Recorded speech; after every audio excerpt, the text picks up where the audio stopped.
Então você está de olho numa empresa de produção de alimentos. Você olhou algumas e ficou em dúvida entre a Camil ou a M. Dias Branco. Bom, no vídeo de hoje a gente vai olhar um pouquinho para cada uma delas para entender as principais diferenças, além de, é claro, olhar seus indicadores e compará-los, não só uma com a outra, mas também historicamente. Tem uma outra função que ela pode servir na nossa carteira, que não é de ter o maior resultado daqui a 10, 15 anos. Talvez, se você já tiver muita exposição a commodities, mineradoras como a Vale, Usiminas, Gerdau, petroleiras como PetroRio, Petrobras, 3R Petroleum, ou até as mais agrícolas, como a SLC, ou a Boa Safra, ou mesmo exposição à celulose, com Klabin, com Suzano. Se você já tiver muitas dessas empresas que se beneficiam da alta das commodities, talvez seja interessante você ter uma empresa que se beneficie da queda das commodities. Isso tende a diminuir a volatilidade do seu portfólio ao longo do tempo, o que pode talvez não melhorar o seu retorno total, mas talvez melhore o seu retorno ajustado ao risco que você correu. E eu quero começar pela M. Dias Branco, MDIA3. Primeira coisa, ela está com dividend yield de 4,59%, mas ela pagou um dividendo alto, não recorrente, isso aqui não vai se manter. Ela está com um EV/EBITDA de 16 vezes e um PL de 23. Como a gente está falando de uma empresa que não tem muito crescimento pela frente, tem algum, mas nada acima de 15, 20% ao ano, eu já começo a ficar desconfortável, já começo a achar que esse PL de 23 vezes é um pouco alto. A situação da sua dívida hoje está super controlada, em 1,14 vezes EBITDA e 1,72 vezes EBIT, e quando o assunto é liquidez corrente, que são os ativos circulantes em relação aos passivos circulantes, as dívidas de até um ano, eles têm R$ 2,57 para cada R$ 1 de dívida vencendo até um ano. Tudo isso com uma margem líquida de 7%, que não é uma margem incrível, mas também não é de se jogar fora, um retorno sobre patrimônio líquido de 9,46% e um retorno sobre capital investido um pouco abaixo do que eu gostaria, mas ainda 6,44%. Não vou dizer que é bom, não. E a gente vê um crescimento nas suas receitas de 8% nos últimos 5 anos, porém uma queda nos lucros. Isso ocorre porque, assim como a Camil, elas são empresas que dependem de comprar os seus insumos para fazer os seus produtos. E os seus insumos são commodities. No caso da M. Dias Branco, principalmente o trigo para fazer a farinha. No caso da Camil, principalmente o arroz. Mas ambas são prejudicadas por um período de alta das commodities, que é o que a gente está vendo aí nos últimos anos. Então é normal a gente ver essa diminuição dos lucros. Quando a gente olhar o histórico dos indicadores, a primeira coisa que a gente vê é que, de fato, esse dividendo de 4,5% não é algo de se esperar. Normalmente ela fica aqui abaixo dos 2%.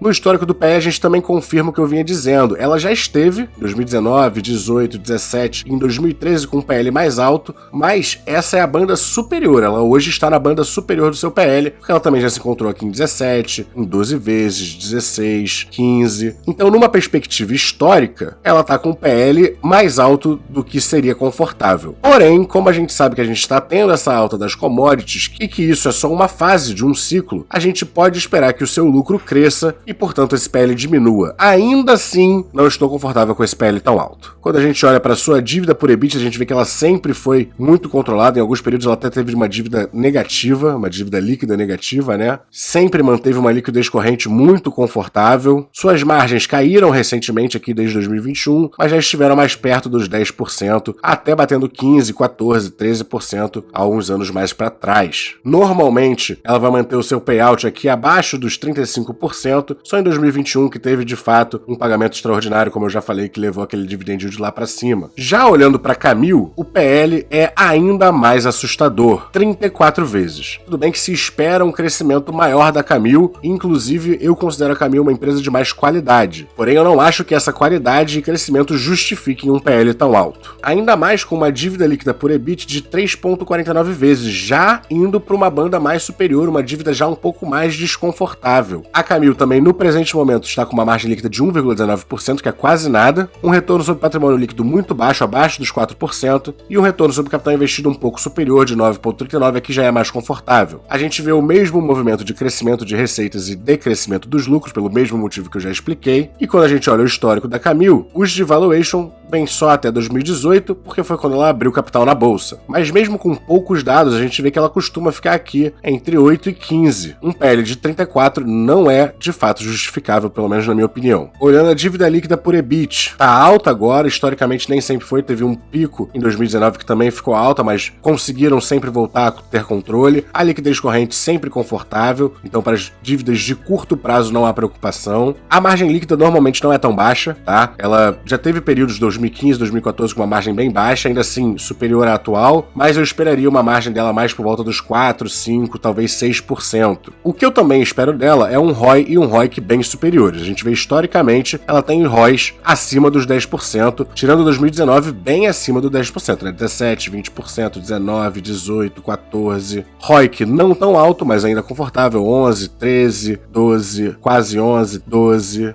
Ela, além de estar sendo afetada pelo alto preço das commodities, ela também está tendo um grande gasto com a sua dívida. E é por isso que a sua margem está tão apertada, é por isso que o seu ROI está tão apertado. Em termos de payout, a Camil costuma ficar aqui entre os 25% e 40%, um payout um pouco maior. Mas vamos agora para a análise qualitativa dessas empresas. E eu quero começar falando da M. Dias Branco mesmo. Ela está começando a investir em alguns produtos de margens um pouco mais elevadas. Essa Fit Food é um exemplo. Essas batatas Fronteira também. Sua marca principal é a Piraquê.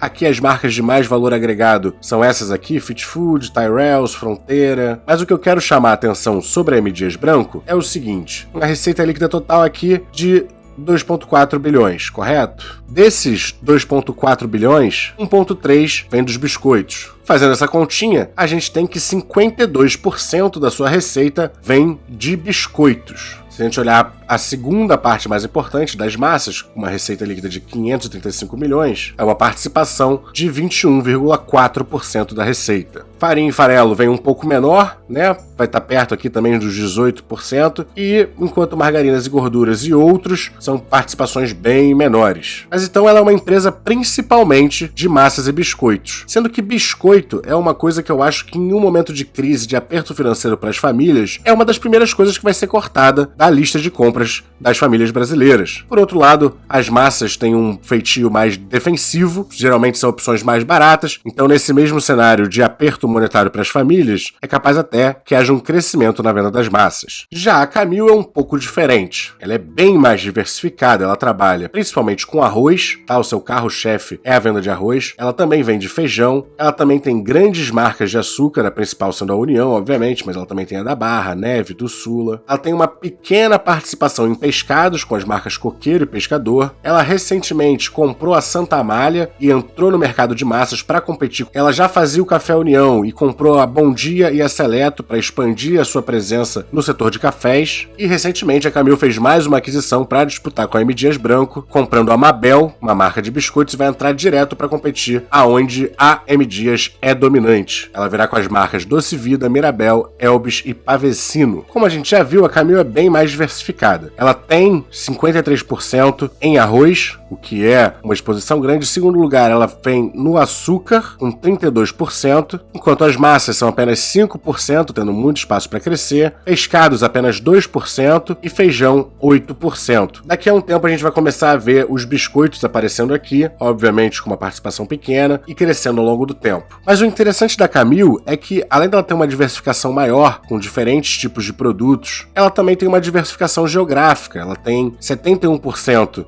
da sua atuação é aqui no Brasil, mas 29% vem lá de fora. Ela também tem atuação no Equador, no Peru, no Chile e no Uruguai, sendo o Uruguai o principal desses países, né? Se a gente olhar só para o internacional, 74% da atuação é no Uruguai e pequenas participações no Chile, Peru e Equador. Inclusive no Chile, Peru e Equador ela só atua com arroz, no Uruguai ela atua também com feijão. Aqui a gente vê o histórico da companhia com várias aquisições, principalmente mais recentemente, e ela continua fazendo esse movimento de um crescimento inorgânico que é muito interessante para a empresa, principalmente se ela conseguir integrar bem essas novas operações e extrair bastante sinergia. Além disso, falando de market share, ela é líder em arroz, açúcar e fica em segundo lugar em feijões, sardinhas e atum. A M. Dias, obviamente, é líder no setor de biscoitos. Colocando elas lado a lado, a Camil está com um dividend yield menor, mas porque teve um extraordinário da M. Dias. Ambas estão caras em relação ao seu lucro dos últimos 12 meses, porém, o Enterprise Value por EBITDA da Camil está mais atrativo. O Enterprise Value ele já considera dívida. Como a Camil tem uma dívida maior, ela deveria estar mais cara, mas isso mostra que o EBIT dela está muito bom. Como eu falei mais cedo, ela tendo uma dívida grande, ela tem um gasto muito grande com essa dívida, principalmente nesse período de alta de juros. Então, desconsiderando,